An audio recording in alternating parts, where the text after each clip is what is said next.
Duwag pala yung idol ko eh. Duwag pala yung idol ko. Yung idol ko na si acting mayor Baste Duterte. Naduwag siya.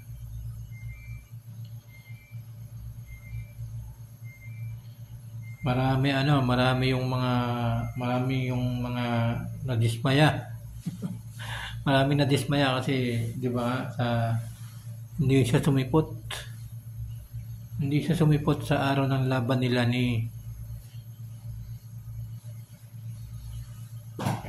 PNP Chief General Torre. Ang daming nagpunta na. Grabe kung titingnan nyo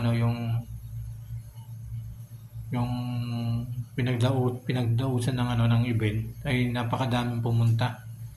Marami naghihintay kay Baste Duterte, kay Mayor Baste Duterte. Marami excited sa laban nilang dalawa pero hindi nagpakita si acting Mayor Baste Duterte ng Davao. Nakakalungkot, nakakapanginayang kasi maraming gustong mapanood yung laban nila ni Baste versus Torre sa loob ng ring. Kaya nga lang ay hindi nakapunta kasi nagpunta siya sa Singapore kasama yung kanyang asawa at mga anak. At ngayon ay naghahamon pa siya. Naghahamon pa uli si Mayor Baste Duterte ng rematch na kahit walang camera at walang gloves ay papatulan niya si PNP Chief General Torre. Papatulan niya daw kahit walang gloves, kahit walang camera, papatulan niya. At naghihingi pa talaga ng rematch, di ba? Palagay ko ay hindi napapatulan niya ni General Torre. Kasi nga niloko siya ni Mayor Baste Duterte. Akala nga ni General Torre pupunta siya nung araw ng laban, July 27. Pero di naman pala nagpakita. Ang daming nanginayang.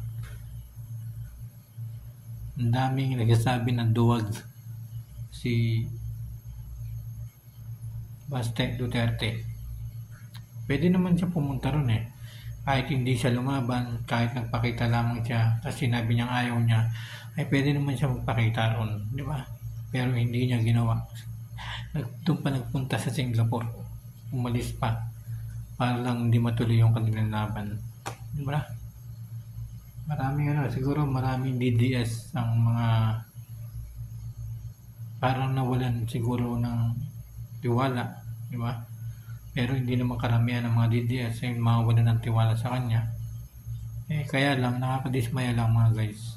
Kahit ako, DDS supporter ako sa Duterte, pero parang nanghinaya ako, nadismaya ako sa ginawa ni acting Mayor Baste Duterte, di ba? Dapat ay hindi niya ginawa yun kasi marami nanonood ng mga tao, marami nagbumili ng ticket para lang mapanood silang dalawa. Pero anong ginawa? Wala, hindi nagpakita. Kaya hindi maaalis sa mga tao na tawagin siyang duwag. Natawagin siyang bakla.